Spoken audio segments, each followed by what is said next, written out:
मैं आज के दिन आप सभी लोगों से एक अपील करना चाहता हूं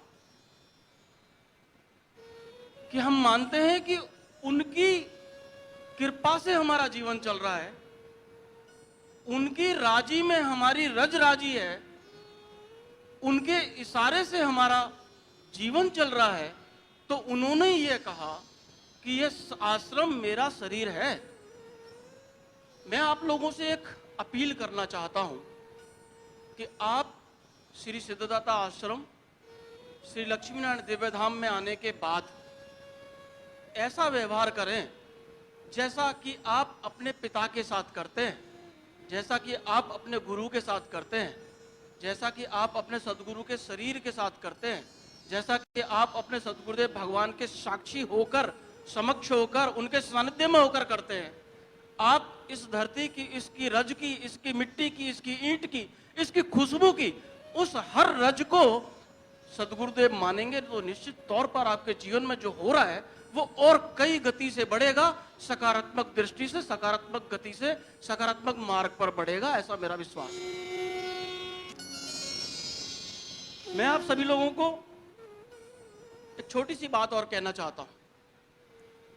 अभी जब हम गोपुरम से प्रवेश करते हैं तो उस गोपुरम के अंदर हमारे दशावतार की मूर्तियां हैं।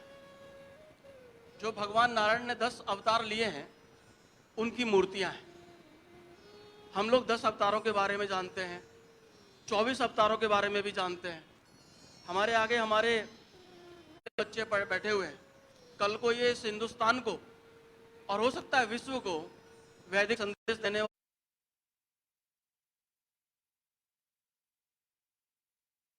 हुए भगवान के। बाबा कहते थे, वो गीता के एक श्लोक को कोट करके कहते थे, यदा यदा हि धर्मस्य ग्लानिर्भवति भारत अभ्युत्थानम धर्मस्य तदात्मानं सृजाम्यहम्। जब जब ग्लानि, जब जब नुकसान होगा, जब जब चोट पहुंचाई जाएगी धर्म को, तब तब वो अवतार लेगा सृजन करने के लिए। पूर्णावतार हर बार नहीं होता। ये जो हम 10 अवतार की बात करते हैं और फिर 24 अवतार की बात करते हैं, पूर्ण अवतार नहीं है। सारे पूर्ण अवतार नहीं है, इनमें कुछ ही पूर्ण अवतार है, लेकिन कुछ अंशावतार भी होते हैं। आप लोगों ने देखा होगा, अभी हमने रामानुज जयंती मनाई है, वो भगवान के शेष जी के अवतार हैं। हम लक्ष्मण जी के भी पुनरागमन कहते हैं उसको। तो ये भगवान के पूर्ण अवतार नहीं है, अंश अवतार भी होते हैं भगवान के। भगवान एक व्यक्ति के अंदर अपने अंश भी भेजते हैं और अपना उस संदेश भेजते हैं, अपना एक कर्म करते हैं। तो ये क्लियर है कि जो अवतार होता है हमें किसी ना किसी ग्लानि से मुक्ति दिलाने के लिए होता है और कुछ सृजन करने के लिए होता है। मैं इस बात को अगर वहां तक पहुंच जाए तो आप ध्यान रखिएगा। बाबा के बारे में कुछ संतों से बात हुई मेरी, श्री रामानुज संप्रदाय के संतों से बात हुई। उन संतों ने ही उन्हें जगत गुरु के रूप में प्रतिष्ठित किया। उन्होंने कुछ गुण कर्म देखे होंगे। उन संतों का यह कहना है कि बाबा सुदर्शन के अवतार है। बाबा भगवान नारायण के सुदर्शन चक्र का अवतार है। और अब आप देखिए उनके जीवन में किए हुए कार्यों को, तो निश्चित तौर पे आप देखेंगे जो सुदर्शन चक्र करता है ना, वही बाबा करते रहे। क्या करते रहे? हमारे दुर्गुणों का नाश करते रहे, काटते रहे। ये चक्र ऐसे चलता रहा। पूरी महाभारत होने के बाद जब पांडव कह रहे थे कि मैंने उसको मारा, मैंने उसका वध किया, मैंने उसको जीता, मैंने उसको हराया, मैंने फलाना चक्र तोड़ दिया, मैंने फलाना व्यू तोड़ दिया, तब बर्बरीक हंस रहे हैं, कह रहे आप नहीं, सुदर्शन चक्र चल रहा था भगवान कृष्ण का। मैं इस पूरे आत्मविश्वास के साथ आप लोगों के बीच में कह रहा हूं कि वह सुदर्शन चक्र हम सबके जीवन में भी निरंतर चल रहा है, चल रहा है, चल रहा था और चलता रहेगा।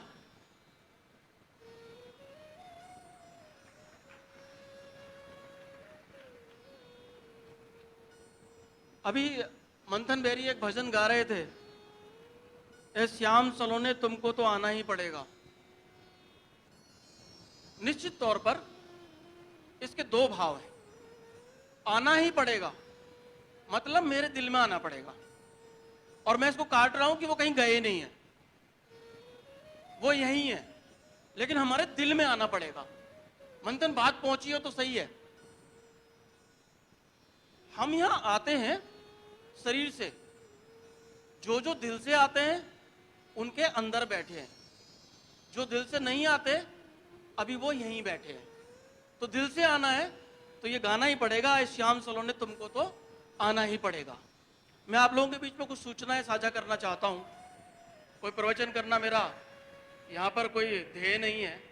मैं इतना सब कुछ उनकी कृपा से लिख लेता हूँ, आप लोगों तक पहुँचा लेता हूँ कि बात शायद पहुँचती है, तभी लोगों के साथ डायलॉग बनता है, बातें आगे बढ़ती हैं। हम गुरु के रास्ते में तब चलते हैं जब गुरु हमें नामदान देते हैं। और हमारे संप्रदाय में तो रामानुज स्वामी ने इतनी चतुराई दिखाई है भगवान से। उन्होंने कहा मैं तब जाऊंगा जब मुझे एक वादा करोगे कि मैं जिसे तुम्हारे रास्ते लगाऊंगा उसकी मोक्ष की गारंटी लेनी पड़ेगी। मैं लूंगा गारंटी, आपको देना पड़ेगा। तो भगवान ने कहा ठीक है।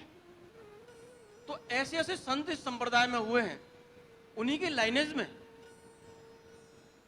जगत गुरु स्वामी सुदर्शनाचार्य जी महाराज हुए, जिनकी आज हम पुण्यतिथि मना रहे हैं। मेरी आप सभी से प्रार्थना है, विनती है कि रामानुज स्वामी ने जो रास्ता दिखाया है उस रास्ते का, उसका सुफल, उसका आनंद लीजिए, नामदान लीजिए। अभी पिछले दिनों हमारे यहाँ कार्यक्रम हुआ, आरा से स्वामी आए थे जगत गुरु। उन्होंने भी आपको बड़ा महत्व बताया था इस बात का। आप में से कुछ लोगों ने सुना होगा तो एक बार हाथ उठा दीजिए जिसने सुना हो, कोई इसमें शर्माने की बात नहीं है। उन्होंने बताया था नामदान का महत्व, बड़े लंबे समय तक बताया था। और आप लोगों को याद होगा कि हमने कहा था कि 5 मिनट केवल थोड़ा सा आशीर्वाद दीजिए, और उन्होंने आधा घंटे तक आशीर्वाद दिया था, जिसमें से 20-25 मिनट केवल वो नामदान पे बोले थे। नामदान पे बोलने की कोई इच्छा नहीं, लेकिन नामदान लीजिए, फॉर्म भरे जा रहे हैं, जब भी तारीख आएगी आपको बताया जाएगा। साथ ही मेरी आपसे प्रार्थना है, हम सभी लोग विभिन्न प्रकार की सेवाएं करते हैं, लेकिन जो गुरु वचनों की सेवा करता है उसको भी अन्य सेवाओं जैसा ही सुफल प्राप्त होता है। जब एक सूचना यहां से डलती है तो सूचना को जब आप साझा करते हैं तो आप निश्चित तौर पर पुण्य के भागी होते हैं। आप भी पुण्य कमा रहे होते हैं, क्योंकि आप श्री सिद्धार्थ आश्रम की सूचनाओं को, उनके आशीर्वाद को, उनके प्रवचनों वचनों को आगे बढ़ा रहे होते हैं, फैला रहे होते हैं। इसी के साथ मैं आपसे एक प्रार्थना करता हूं। अपनी गौशाला है श्री नारायण गौशाला, करीब 300 गोधन गौवंश वहां पर है। अभी हमने वीर नस्ल की गायों को भी उसमें जोड़ा है, गुजरात से लेकर आए उनको। मैं चाहूंगा कि आप अपने जीवन का हफ्ते में एक समय निकाल के, एक दिन निकालकर, 15 दिन में एक दिन एक समय निकालकर, महीने में एक दिन एक समय निकालकर, जैसा आपसे बनता है, एक बार गौशाला जाइए। कहते हैं कि जब किसी जगह पर चरण चिन्ह बढ़ते हैं, भक्तों के चरण चिन्ह बढ़ते हैं, तो वहां की ऊष्मा भी सकारात्मक होती है, बढ़ती है, और आपको भी निश्चित तौर पर जो गौओं की ऊष्मा वहां पर विकिरण हो रही है वह प्राप्त होगी। आपको कोई सूचना देनी है?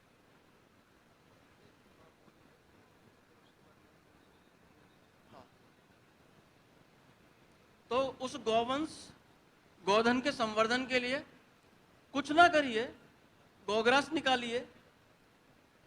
मैं कहता हूं नहीं निकालिए, जाइए गौओं को निहारिए, उनके सानिध्य में बैठिए, थोड़ा समय बिताइए, 10-15 मिनट गौओं के साथ बिताएंगे, आप देखेंगे जीवन में बहुत सारे बदलाव आएंगे। बाबा तो गौओं को उनके नाम से पुकारते थे, का नाम रखा हुआ था उन्होंने। आप देखिए उनके प्रेम से वो जो गौशाला चल रही है। आप लोग आज थोड़ा सा प्रण लें, हफ्ते में, महीने में, 15 दिन में थोड़ा थोड़ा समय निकालिए।